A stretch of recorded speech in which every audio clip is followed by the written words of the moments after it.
ரீசெண்டா இந்த big பாஸோட episode எல்லாமே பார்க்கறதுக்கு எப்படி இருக்குன்னா, பேசாம எபிசோடெல்லாம் ஸ்டார்ட் ஆகிறதுக்கு முன்னாடியே இது ஒரு 18+ கண்டென்ட்னு சொல்லி டிஸ்க்ளைமராகவே போட்டிங்கன்னா நிறைய பேர் அட்லீஸ்ட் உள்ள வராமையாவது இருப்பாங்கல்ல அப்படின்னு தான் தோணுது. ஏன்னா இப்போ வரைக்கும் இது ஒரு பிக் பாஸ் வீடு மாதிரி இல்லாம ஒரு பாய்ஸ் அண்ட் கேர்ள்ஸ் ஒன்னா இருக்கக்கூடிய ஹாஸ்டல் எப்படி இருக்குமோ அந்த மாதிரி தான் பண்ணிக்கிட்டு இருக்காங்க. இவங்க பாட்டுக்கு இந்த பொண்ணு எப்படி இருக்கான்னு சொல்லி ரேட்டிங் போடுங்கிறாங்க, இந்த பையன் எப்படி இருக்கான்னு சொல்லிட்டு இவனுக்கு ஒரு மார்க் கொடு அப்படின்னு சொல்லி அதை கொஞ்ச நேரம் பேசிக்கிட்டு இருக்காங்க.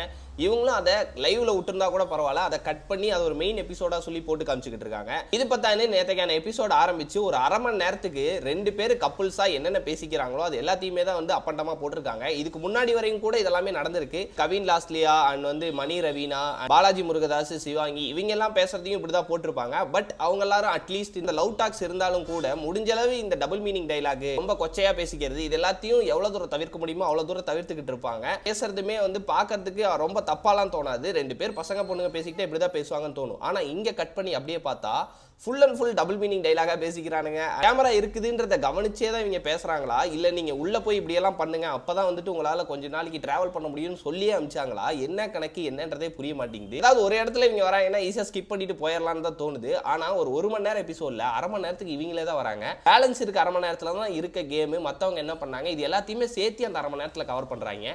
இது எல்லாத்தையுமே பார்க்க நாளுக்கு நாள் இந்த பிக் பாஸை ரெகுலரா பார்த்துட்டு இருந்தவங்க கூட இதுக்கப்புறம் இதை பார்க்கணுமா அப்படின்ற அளவுக்கு கூட மைண்ட் செட் கொண்டு வருது.